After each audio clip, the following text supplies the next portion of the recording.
How to send large videos on Telegram. What's up everyone, in today's tutorial I'll be showing you guys a quick and easy way to send big videos on Telegram. But before getting started, make sure to head down below to like the video and subscribe to the channel.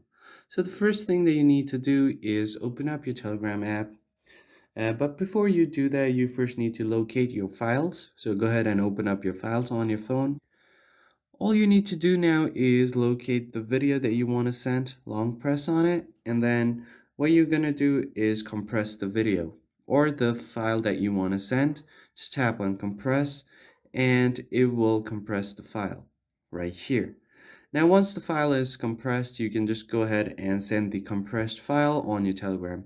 If you don't have this compress feature on your phone, what you can do is compress the file using other sources online. So once you have done that, you can just go ahead and open up your Telegram, open the chat where you want to send the video, and then just select the compressed video. So here, if I want to send the compressed video, I'm just going to browse my internal storage and find the video that I've just compressed.